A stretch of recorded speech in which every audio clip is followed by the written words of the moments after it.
dobrý deň, vítam vás aj ja na dnešnej konferencii, na tejto prvej diskusii. Predstavím sa teda ešte raz, môj meno je Marián Koreň, som členom redakcie portálu Euractiv Slovensko, kde sa venujem hlavne poľnohospodárskej, nielen, ale hlavne poľnohospodárskej politike, hlavne poľnohospodárskej politike Európskej únie. Nebudem teda predstavovať znova hostí, aj keď som to mal pripravené. Len poviem teda, zopakujem, že to bude skôr taká plošnejšia diskusia na tie praktické veci, príde čas neskôr. Čiže skôr si tak zarámcujeme, kde dneska regeneratívne poľnohospodárstvo na Slovensku je a ako zapadá celkového smerovania agrosektoru u nás. Dobre, a tak prvá otázka, možno pán Bara na vás skúsim. Poľnohospodárstvo, možno aj keď v kontexte toho, ako je prezentovaný slovenský agrosektor, je stále dynamický sektor, máme stále nové poznatky, inovácie, možno tak trošku paradoxne a v úvodzovkách sa medzi tie inovácie dá zradiť aj regeneratívne poľnohospodárstvo. Tak ako Slovensko naskočilo, alebo ako je Slovensko schopné využívať nové poznatky a meniť, alebo teda pretavovať ich do nejakých zmien vo výrobe a v práci na pôde, a ako do toho celého zapadá regeneratívne poľnohospodárstvo? Ďakujem veľmi pekne za otázku. Na úvod, ak ste povedali, je to dynamický sektor, ale pracujeme v nejakých časových horizontoch, v nejakých sezónach, v nejakých vegetačných obdobiach, čiže aj implementácia tých zmien alebo nových postupov je oproti iným odvetviam priemyslu výrazne pomalšia v poľnohospodárstve. To je, si myslím, taký prvý problém, s ktorým sa stretávame, že rozširovať to povedomie a skúšať tie nové veci, testovať tie postupy naozaj trvá veľmi dlhú dobu. Je veľmi v poľnohospodárstve veľmi problematické robiť závery z nejakej jednej sezón. Ja som to regeneratívne poľnohospodárstvo začal vnímať asi niekedy pred 10 rokmi. Určite sú tu ľudia, ktorí niektoré tie prvky vnímajú dlhšie. Takže aj keď to tak zhodnotím za tých 10 rokov, určite sme sa niekam posunuli. Je to vidno v tom, že zmenili sa aj niektoré technologické postupy, čoraz viac podnikov proste nasadá na nejakú technológiu priamej sejby. V ostatnom čase sa začali viac integrovať medziplodiny, ale treba podotknúť naozaj, že ten proces je pomalý a my sme v podstate, alebo túto ľudia sediaci, sme taká prvá generácia, ktorá mení agronomické postupy. My sme tu boli zvyknutí 70 rokov, 100 rokov pracovať v podstate s jedným systémom orbovým a až v tých ostatných rokoch sa pomaličky to mení. Samozrejme, boli tu aj nejaké trendy, už v 90. rokov sme prišlo s tým, že sa začalo menej kultivovať, prišli nejaké minimalizačné technológie, ale stále tam chýbal ten všeobecný kontext toho regeneratívneho poľnohospodárstva, kde sú integrované medziplodiny, organická hmota. Takže myslím, že ešte pred nami veľmi dlhá cesta, kým sa dostaneme k nejakým naozaj merateľným výsledkom v tejto oblasti. Ďakujem pekne. Pán Petrovič, vlastne vaše farmy, alebo podniky, teda už prešli na regeneratívne poľnohospodárstvo. Ten prechod vždycky je aj o úspechoch a neúspechoch. Ako to je vo vašom prípade?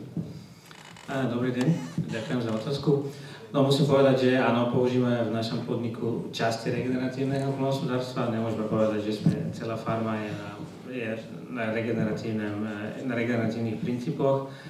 Ak ste hovorili, že proste naša hlavná myšlienka bola skúšať niečo iné, ako hospodáriť s vodou. Pretože hospodárime v oblasti, kde tie vody je stále menej a tie teploty stále stúpajú, takže naša hlavná proste myšlienka je skúšať niečo iné, že čo vieme urobiť s tú vodu, aby to, čo dostaneme, aby sme to čo najefektívnejšie využili.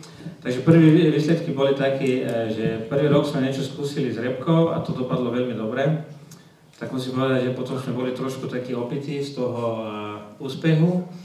A ďalšie roky už potom ukázali, že áno, že možno treba si dávať pozor na nejaké iné veci, takže áno. Takže ja hovorím, že áno, v živote sa človek viac naučí z neúspechu aj z úspechu. Takže tí naše začiatky boli také, že bol úspech a potom prišla aj nejaké sklamania. Ale v tom času sme zistili, čo u nás funguje a čo vieme použiť bez nejakých veľkých rizik. A niektoré veci sme si odskúšali a už možno sme už dali trošku bokom. A čo vám teda možno urobilo také najväčšie problémy v tých začiatkoch? Ak to je možno niekto, kto rozmýšľa nad tým prechodom, že na čo si dať pozor? No, aby som povedal, že asi tá hlavná vec je psychika, že, pretože aký Tomáš hovorí, že 70 rokov sa oralo a tak ďalej. A teraz človek má pred sebou nejaké obrazy, ak tá pole musí byť pekné, hnedé a tak ďalej. A potom je to úplne iný systém, kde vidíš všetko iné, len pomaly na začiatku tú svoju plodinu, nie? Takže je to náročné na psychiku, by som povedal. Že, ale človek musí proste mať to v sebe a začať skúšať na malých plochách, možno hektar, 2, aby nemusia byť to stovky hektárov. Takže musí byť v človeku tá nejaká zvedavosť, aby ho trošku to hnalo dopredu. A možno ešte jedna otázka. Zaujímavá, nechcem vedieť samozrejme úplne presné ekonomické výsledky vašej farmy, ale ja som členom klubu poľnohospodárskych novinárov a my tam každý rok robíme taký rebríček top 100 najlepších podnikov. Je to väčšinou zamerané na tie ekonomické výsledky. A nie som si istý, či sú tam iné podniky, ale váš podnik sa tam pravidelne umiestňuje a predpokladám, že možno jeden z mála, nie jediný, ktorý je aj v tomto režime. Možno tak, ako sa to bude, tak kontroverznejšie, teda dáva to aj ten ekonomický zmysel, lebo to je asi to, čo zaujíma každého podnikateľa v poľnohospodárstve. No máte pravdu, že áno, našťastie, alebo áno, v posledných rokoch sa vždy zmestíme do tej prvé stovky. Takže je to vec faktorov, že proste aj náš osev a na čo sa zameráme a tak ďalej. Takže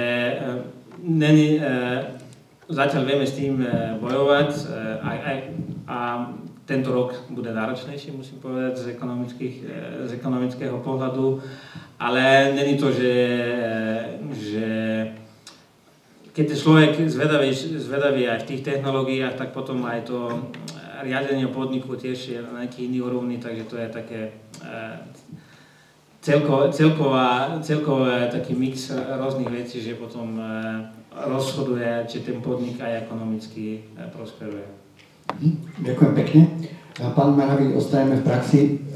Ja si pomôžem úplne jednoduchú otázku, položím za vami banner, že revolúcia v regeneratívnom poľnohospodárstve. Dá sa hovoriť na Slovensku, že prebieha nejaká revolúcia?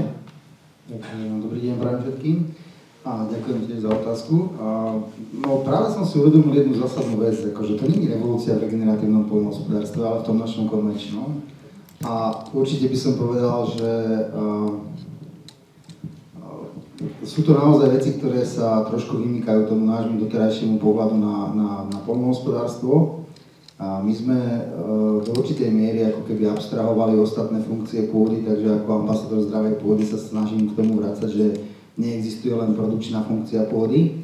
A samozrejme, ak by sme brali len toto hľadisko, tak aj z pohľadu ekonomického, tak momentálne tie naše postupy robíme uspokojivo poľnohospodárskej technológii. Ale čo sa týka tej budúcnosti a toho tzv. Trvalej udržateľnosti, o ktorej sa často rozpráva, už tu bolo naznačené problémy so suchom, s množstvom zrážok a tak ďalej. A otvárajú práve ten kontext, že či by sme to nemohli robiť lepšie. A to je vlastne ako by som to povedal, ten príspevok tých regeneratívnych postupov do poľnohospodárstva v tom, že hľadať riešenia, ako tie veci, ktoré teraz robíme uspokojivo, ak ich chceme robiť ešte o 20 rokov uspokojivo, alebo ešte lepšie ako uspokojivo. Na akej časti vlastne, dá sa to povedať, ornej pôdy na Slovensku alebo pôdy poľnohospodárskej sa uplatňujú takéto postupy? Je to 1-2%? No, ja by som povedal, že zatiaľ ešte nie sme asi ani na tom 1%. Závisí samozrejme od toho, čo si definujeme, že je regeneratívne poľnohospodárstvo. Tí, ktorí to robia cieľavedome, opakovane niekoľko rokov, tak sme ešte pod 1% výmery poľnohospodárskej pôdy ornej. A čo sa týka tých, ktorí vlastne svojím spôsobom to skúšajú, alebo robia povedzme nejaké medzipôdiny, prípadne teda inovujú svoje technológie spracovania pôdy alebo prípravy pôdy, tak sa môžeme baviť niekde už v rozsahu nejakých 5% ornej pôdy na Slovensku. To je celkom ale nárast, nie? Akože za pomerne krátke obdobie. Za krátke obdobie je to veľmi slušný nárast. A čím to je? No ja osobne som presvedčený, že je to hlavne tým tlakom, ani nie tak ekonomickým, aj keď niektorí tvrdia, že hlavne pod tým, ale vlastne otázka stiaženého prístupu vlastne tej bežnej primárnej produkcie, na ktorú sme boli zvyknutí. To znamená, že buď mám a musím riešiť problémy extrémneho sucha, alebo na druhej strane neviem sa dostať na pozemok. Takže to je väčšinou akože tá cesta, kedy na tých podnikoch vnímam, že je tam tá motivácia hľadať nejaký iný prístup, ako to spraviť, pretože sa nám toto často opakuje. A vy teraz ste v kontakte s tými poľnohospodármi a aj pán Baran to hovoril v tom úvodnom slove, že je to stále vnímané tak kontroverzne v tej poľnohospodárskej obci. A mňa zaujíma, že aké sú tie najčastejšie obavy tých poľnohospodárov, alebo máme to často aj kritika smerom k tomu regeneratívnemu poľnohospodárstvu, že prečo sa tomu bránia alebo sú takí opatrní. No, kontroverzia. Vedel by som o tom asi dlho rozprávať, aby som našiel alebo teda povedal rôzne možné dôvody, prečo ľudia reagujú negatívne, ale za mňa asi jeden ten najpodstatnejší, a to je to, čo už spomínal aj pán Petrovič, že my ľudia sa neradi ako meníme z hľadiska tých svojich zvyklostí a nejakých pohľadov a tak ďalej, takže vlastne čokoľvek, čo vyžaduje nejakú sebareflexiu a zmenenie vnútorného vnímania a chápania veci v súvislostiach, tak nám robí problém. Ale inak v zásade každý, kto doteraz prešiel týmto procesom, alebo teda chcel vyskúšať niektoré z prvkov alebo celkovo regeneratívne poľnohospodárstvo, tak musím povedať, že väčšina vlastne zostala v tom, že to bola pozitívna cesta rozhodnutia. Ďakujem pekne. Pán Bezák, mňa vlastne zaujíma, že či slovenské orgány alebo štát, ale teda konkrétne teda vaša inštitúcia, si robí prieskumy toho, aké výsledky má regeneratívne poľnohospodárstvo. Či existuje taký výskum, ktorý by sa dalo potom podporiť aj tvorba nejakých politik, ktoré majú podporiť to uvádzanie udržateľnejších postupov regeneratívneho poľnohospodárstva do praxe.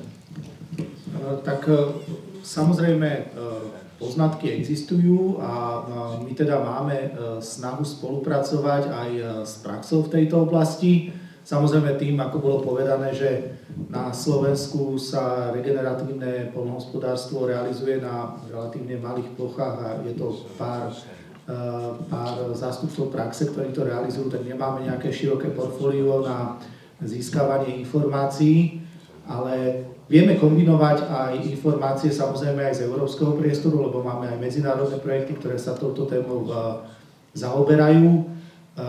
Možno, čo by som ja chcel povedať pri tejto príležitosti, že je na škodu, že v rámci Slovenska sme nedostatočne zatiaľ využili projekt Európskych inovačných partnerstiev, kde taktiež máme podaný projekt na spoluprácu s praxou práve na to, aby sme získali dáta ohľadom regeneratívneho poľnohospodárstva, len bohužiaľ doteraz nemáme ani jedno takéto partnerstvo schválené. A je to na škodu, pretože my cítime toto ako veľký problém, pretože bez tých dát a bez tých informácií a ich spracovania nevieme urobiť napríklad nejaký systém poradenstva, aby sme vedeli s praxou komunikovať, respektíve my ako výskum, aby sme vedeli reflektovať problémy, ktoré majú. Takže toto je jedna vec, ale každopádne určite sa tejto téme venujeme, nezanedbávame ju. Máme samozrejme aj nejaké čiastkové výsledky, ktoré sú pozitívne, teda hlavne vo vzťahu k zlepšeniu štruktúrneho stavu pôd, kvality pôd a podobne, takže a vidíme to ako do budúcnosti naozaj silnú a veľkú tému, takže potrebujeme v tejto téme ostať aktívni. Ďakujem pekne. Pán Baran, možno nadviažem tú otázkou, nachádzame sa teda aj na pôde, kde sa nachádza ISPI, Inštitút pre znalostné a spoločenské inovácií, neviem, či teraz hovorím správne, ale rozumieme si, že o čo ide. Funguje na Slovensku takýto nejaký akože systém, kde sa poľnohospodári môžu si vymieňať tie skúsenosti a povedať si, čo funguje, čo nie a tak. Ďakujem pekne za otázku. Ja som veľmi rád, že pán riaditeľ to tu spomenul. Bohužiaľ nefunguje. Musíme si priznať, že projekty Európskych inovačných partnerstiev, ktoré boli vyhlásené, myslím, že to bolo ešte rok 2020 alebo 2021, bola výzva 16.1, bohužiaľ dodnes, aj keď boli vyhodnotené a schválené ministerstvom, že vlastne boli nejaké skupiny a mali sa tvoriť nejaké demofarmy a skúmať nejaké práve tieto princípy, ktoré majú úzkú súvislosť s regeneratívnym poľnohospodárstvom, sa riadiacemu orgánu ako ministerstvu a PPAčke nepodarilo na Slovensku sfunkčniť, čo je podľa mňa veľká škoda. Stačí sa pozrieť do Českej republiky, kde z iniciatívy Ministerstva zemedelství už x rokov fungujú tzv. Demofarmy a myslím, že kolegov v Českej republike to výrazne posunulo v tejto oblasti napred. My zatiaľ ťaháme za kratšiu stranu špagátu. Som preto veľmi rád, že EIT Food nám v tom trošku pomohlo, že tie európske zdroje vieme vyčerpať a vieme trošku posunúť tú vec tým správnym smerom, ale bohužiaľ z pohľadu našich legislatívcov alebo ministerstva tam sme naozaj zaspali dobu veľa rokov. Videl som tie projekty, tie osnovy tých projektov, boli tam naozaj zaujímavé veci. Bohužiaľ stojí to niekde na stole na ministerstve už roky a podľa posledných informácií sa to ani v tomto programovom období SPP nikam neposunie. Takže za mňa veľké sklamanie, mohli sme byť trošku ďalej, mohla byť aj táto debata trošku iná. Takže za mňa takto. Ďakujem pekne. Tým, že naozaj nemáme veľa času, tak poďme sa na to pozrieť, čo sa dá spraviť preto, aby sa regeneratívne poľnohospodárstvo viac uplatňovalo v praxi. Ja to tak vnímam, a viem, že to nie je úplne správny pohľad, ale ja to tak vnímam, že takým najsilnejším nástrojom, ktorý existuje v prípade poľnohospodárstva, je nejaká dotačná politika. Tak je toto možno cesta, aj keď ja za seba ako novinára poviem, že aj v budúcnosti možno spoločná poľnohospodárska politika sa uberá, možno trošku, ten trend je opačný, není nejak v prospech udržateľnejších postupov na pôde, ale je toto cesta, ako viac motivovať poľnohospodárov udržateľnejším postupom na tej pôde? Tá otázka dotácií je vždy trošku taká, z môjho pohľadu taká kontroverzná, ale v tejto oblasti aj na základe skúseností z nejakých okolitých krajín možno povedať, že áno, to poľnohospodárstvo je sektor, ktorý je úzko spätý s dotáciami a s podporami. Má to svoje rácio, samozrejme. Určite by to pomohlo. Môžeme sa baviť už len, keď sa bavíme o medziplodinách, pozrieme sa do Rakúska, kde sú poľnohospodári presne podporovaní na základe medziplodín, to u nás neexistuje. Čiže áno, nejaké dotačné tituly ako pre tých prvovýrobcov by určite pomohli, ale čo je podľa mňa dôležitejšie je spolupráca a prenášanie výsledkov a skúseností. A práve tieto projekty, ktoré sa nepodarilo rozchodiť, tomu mali napomôcť a teraz je to skôr takého komunitného charakteru, že ľudia, ktorí to naozaj ich to zaujíma, robia to, tak sa vytvorila nejaká skupina, kde si tie svoje skúsenosti prenášajú. Takže áno, pomohlo by určite, kebyže sa do toho dostanú nejaké podporné schémy, ktoré by to vedeli trošku rozpumpovať ten život.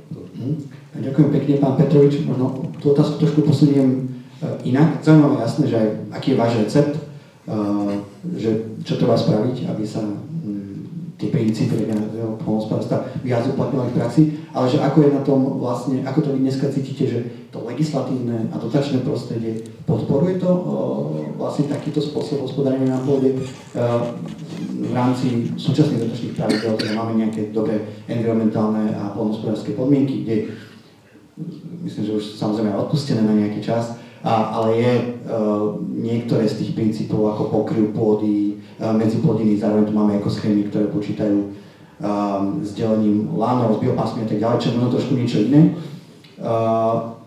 Teda nahráva tomu tá politika a to nastavenie? No z môjho pohľadu tá politika bola tak nastavená, že nám pribudli povinnosti, aj niektoré také skryté povinnosti, ktoré teraz v realite tak viac vnímame a za to nedostávame žiadne prostriedky navyše, ešte možno v globále dostávame menej.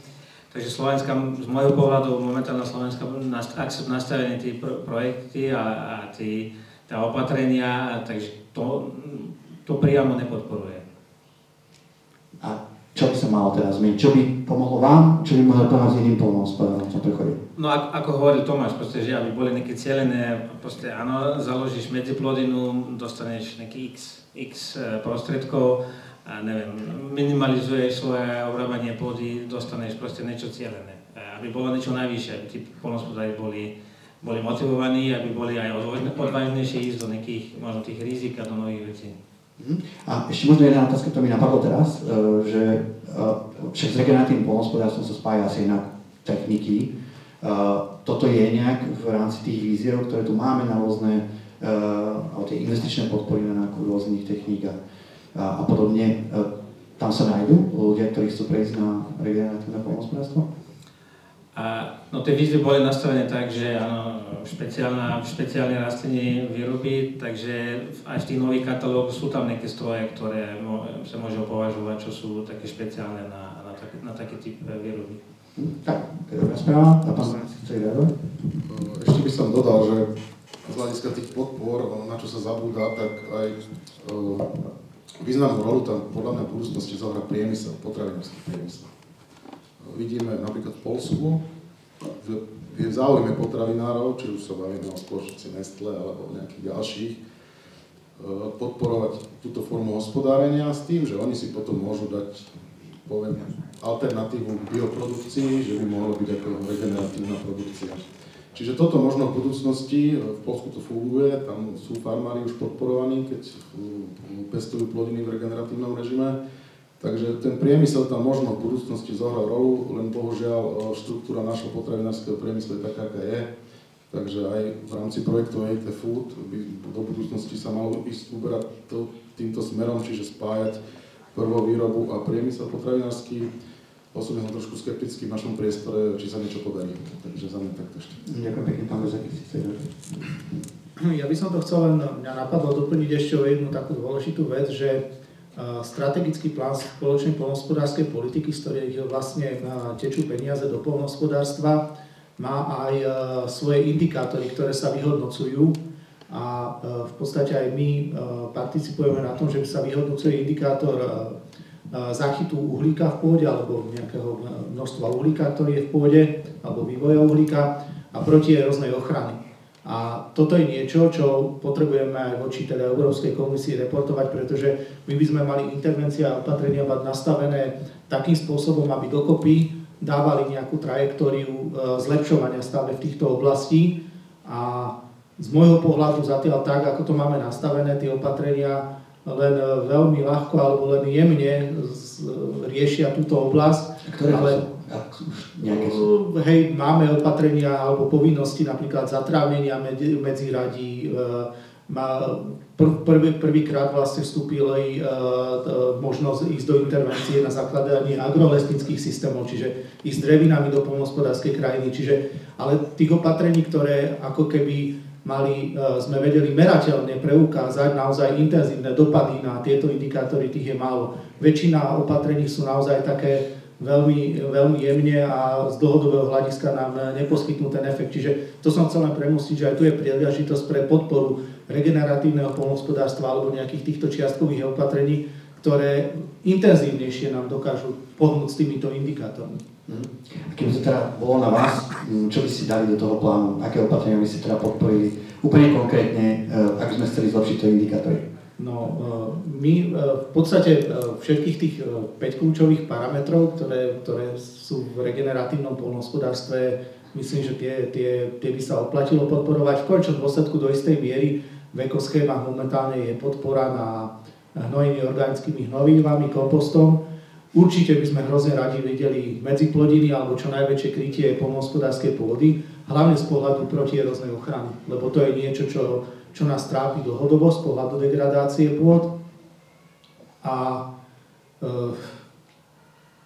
vidíme, že napríklad podpora na bielkovinové krmivá, myslím, že keď sa pozrieme do štatistík, ukázala, že sa nám začalo zvyšovať napríklad počet bielkovinových krvív na poli, takže vidíme, že ten efekt, pokiaľ sa správne zacieli, tak v tých štatistikách sa to ukazuje a funguje to. Takže určite akékoľvek opatrenie, ktoré súvisí s tým, že dostaneme do poľnohospodárskej pôdy viac organickej hmoty a zlepšíme štruktúrny stav pôdy, čo nás zabezpečí jednak aj viac uhlíka v pôde, aj lepšie hospodárenie s vodou, tak by bolo prínosom. Ďakujem pekne. Pán Manavi, nebudem to rozvádzať, že pre vás, aké sú riešenia pre akože zlepšenie toho uplatnenia regeneratívneho poľnohospodárstva v praxi. A možno teda doplníme aj otázku, potom aj na ostatných pánov, už to tu zaznelo, rozmýšľa sa o tom, alebo či už tu máme aj niektoré súkromné iniciatívy, ktoré akoby odmenujú ukladanie uhlíka do pôdy nejakým dodatočným príjmom. Môže byť toto nejaká nová motivácia pre poľnohospodárov? No, tak v podstate väčšina vecí z toho, aj čo ste sa pýtali, už bola naznačená. To znamená, z hľadiska tých princípov regeneratívneho poľnohospodárstva, medzipôdiny, menej kyperenia, živočíšna výroba, vlastne voľný pohyb zvierat a tak ďalej. To všetko sú samozrejme pozitívne efekty, čo sa týka pôdy. A možno ešte, ak teda krátko môžem k tej vašej prvej otázke, tie postupy regeneratívneho poľnohospodárstva, to je niečo ako, povedzme, že taká prirodzená nie je revolúcia, ale evolúcia toho konvenčného poľnohospodárstva. No a čo sa týka tej otázky z hľadiska uhlíka, je pravda, že vzniká v rámci spoločnosti samozrejme nejaký systém, ktorý bude buď ako keby trestať alebo odmeňovať. A s tým nemusím súhlasiť, ale ako náhle sa na to pozriem ako človek, ktorý sa primárne venuje vlastne zdraviu pôdy, tak v konečnom dôsledku čokoľvek, čo pomôže motivovať ľudí, aby začali meniť pohľad na pôdu z toho uhlu pohľadu, že je potrebné zvýšiť obsah uhlíka tých zlúčení v pôde, pretože je to vlastne energia pre život tej pôdy. Tak všetko samozrejme budem podporovať a myslím si, že je to cesta správnym smerom. Ale za mňa osobne, ako môj osobný názor je, že nemala by to byť primárna motivácia. Samozrejme, pokiaľ sa budeme baviť o nejakej dlhodobej finančnej podvýžive v agrosektore, tak tieto zdroje môžu byť významným ako keby zdrojom externých príjmov preto, aby vlastne došlo k nejakej náprave alebo k stabilizácii situácií v poľnohospodárstve.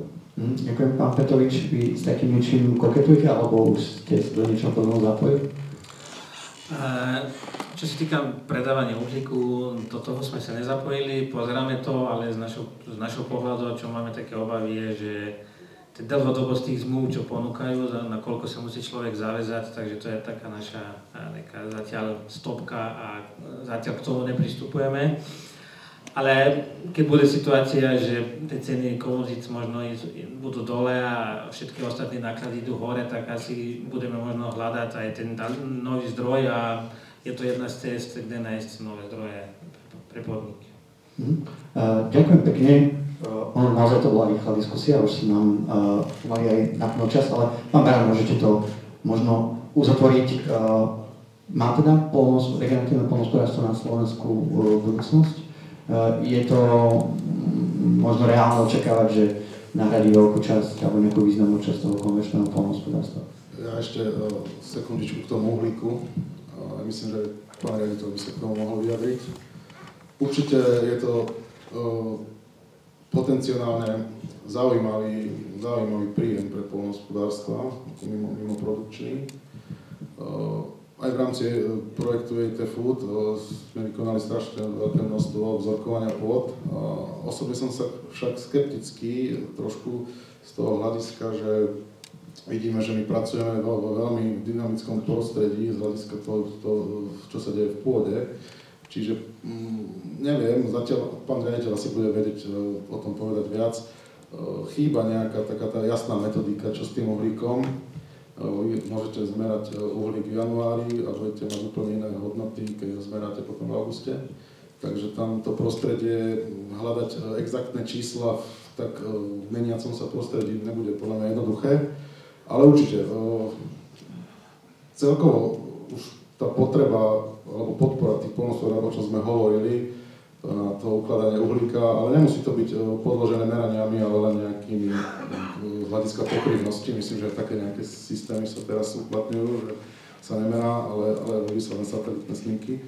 Takže za mňa určite áno, ale ak ešte môžeme dať minútku pánovi riaditeľovi, k tomu myslím, že bude vedieť povedať.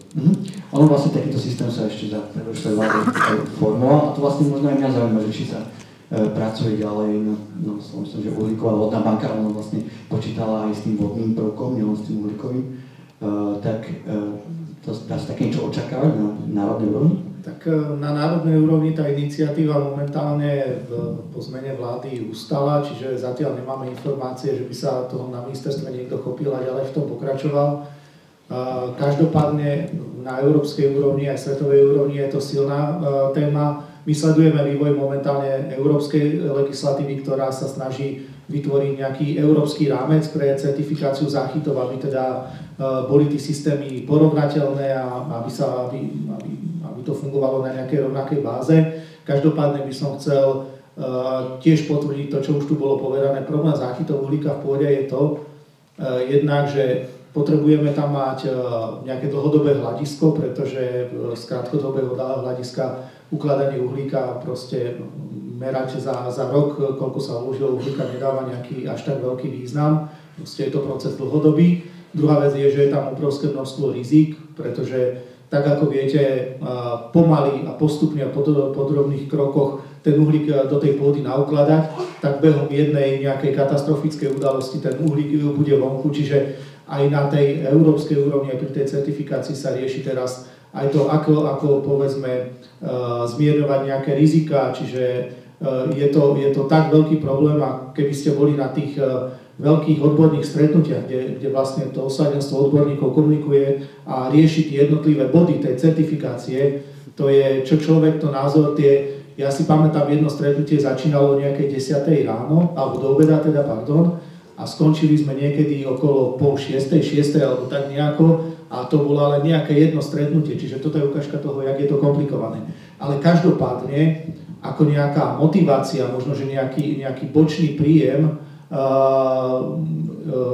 by sa dalo s tým teda argumentovať aj nejaká motivácia kvôli tomu, že zase druhá vec je, že každá krajina reportuje svoje emisie, je tu aj nejaký obchod s emisnými povolenkami a podobne, čiže aj tu je nejaký prvok, ako sa do tohoto celého zapojiť a motivovať poľnohospodára na zmenu svojich poľnohospodárskych postupov.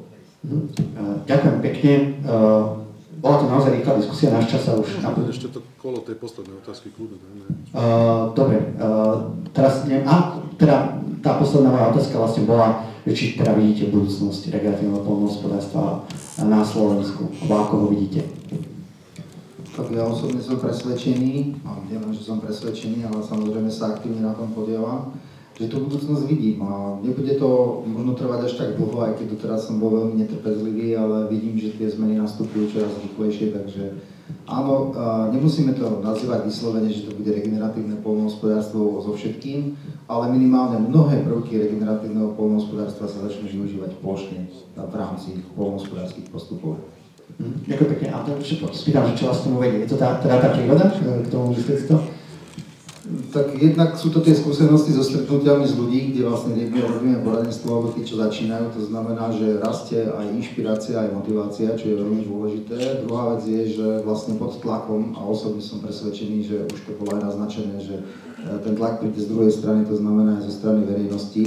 A bude potrebné trošku vyladiť, dať do rovnováhy tie systémy poľnohospodárskej produkcie a vlastne hospodárenia v krajine. Čo sa týka vody, čo sa týka povedzme malého kolobehu vody a hlavne proste ak chceme mať zelenú krajinu, tak tie postupy musíme zmeniť. Takže toto bude dôležitá vec.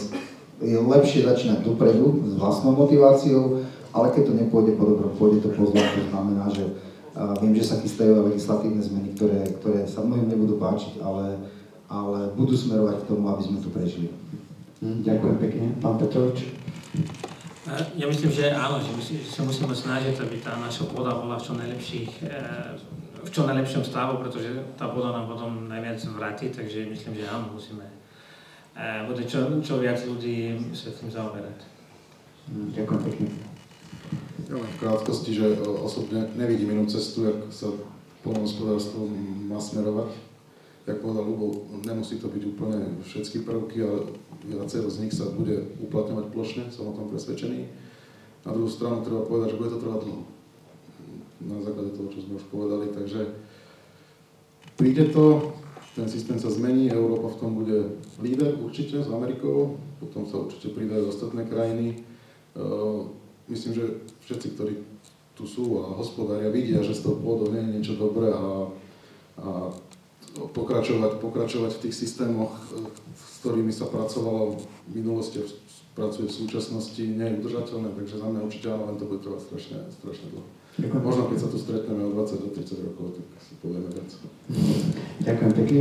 Pán Bezek, máte vlastne záverečné slovo. A teda je to nevyhnutné? Vnímate to aj vy tak, že to je nevyhnutnosť? Áno, určite ja sa pripravujem ku kolegom a ja to vidím z dvoch aspektov. Jedna nevyhnutnosť, už tu bolo povedané, v podstate máme tu klimatickú zmenu, potrebujeme nájsť nejaké iné cesty hospodárenia, pretože potrebujeme zabezpečiť vlastne hlavne hospodárenie s vláhou, to je úplne kľúčový parameter a je to problematické a určite len nejakou podporou závlah to nedosiahneme, potrebujeme aj krajinu pripraviť na to a v rýchlosti. A druhý aspekt z môjho pohľadu, ktorým sa zaoberám a ktorý myslím, že je tiež kľúčový, je, že je to istá forma aj zabezpečenia nejakej bezpečnosti štátu z toho pohľadu, že regeneratívne poľnohospodárstvo nám prináša možno aj šetrenie palivami, šetrenie hnojivami, ktoré sa dovážajú, lebo vidíme, že tá situácia vo svete je veľmi nevyspytateľná. Vidíme, že veľmi jednoducho sa môže stať, že sa zavrú hranice, prestane sa tiecť proste nejaký zdroj surovín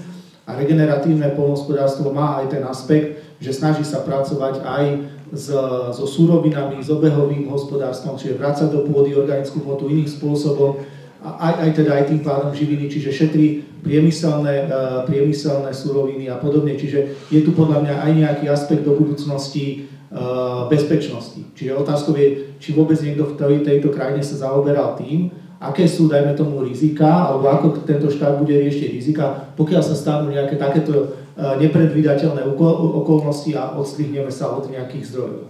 Čiže potrebujeme aj tento aspekt vnímať možno. Ďakujem pekne. Ja som sa na to nedávno pýtal ministerstva a tie riešenia v zásade na tie klimatické zmeny, respektíve hlavne na tú nedostatok vláhy, sú dve zatiaľ. Jedno sú závlahy, ako ste spomenuli, a druhý je vytvorenie rizikového fondu na poistenie rizik. Môžem? Prepáčte, ja by som sa len v sekunde k tomuto vyjadril. Len toto sú také akože hard riešenia, že keď už niečo príde, tak dobre, máme rizikový fond. Otázkou je, keď sa budú opakovať pravidelne tieto škody, otázkou je, dokedy budeme schopní ekonomicky stále sanovať ten výpadok produkcie, to je jedna vec. A otázka závlah je fajn, pokiaľ máte dostatok vody, ale už dneska SHM a VUVH varuje pred tým, že nám poklesá stav aj podzemných vod, alebo aj vodných zdrojov. Čiže áno, toto sú riešenia, ktoré dokážu vyriešiť problém ako keby ad hoc, ale aj v zdravotníctve je to tak, že prevencia je vždy lepšia a lacnejšia ako následné efekty. Čiže toto som potreboval, prepáčte, povedať tejto... Ja som tam vlastne tým smeroval, že to nie sú dlhodobé riešenia, respektíve nejaké systematické a že asi to bude potrebovať niečo iné, ale z tohto pánov som pochopil, že ste celkom optimistický, že sa to v nejakom momente zmení. A že keď to nezmenia politici, oni to nakoniec budú musieť zmeniť, tak ale prispieje k tomu nejaký spoločenský tlak. V tejto chvíli ja vám teda veľmi pekne ďakujem za diskusiu. Ja som presvedčený, že vy máte určite otázky na dnešných hostí a dnešná konferencia nekončí. Predpokladám, že tu ešte zatrvajú nejaký čas, tak určite sa s vami v tom rade porozprávajú. V tejto chvíli ďakujem veľmi pekne za pozornosť a prajem pekný zvyšok konferencie. V tejto chvíli následuje prednáška o konzervačnom poľnohospodárstve v praxi od Steva Townsenda zo Soil First Farming. Pani, ďakujem vám veľmi pekne ešte raz za diskusiu.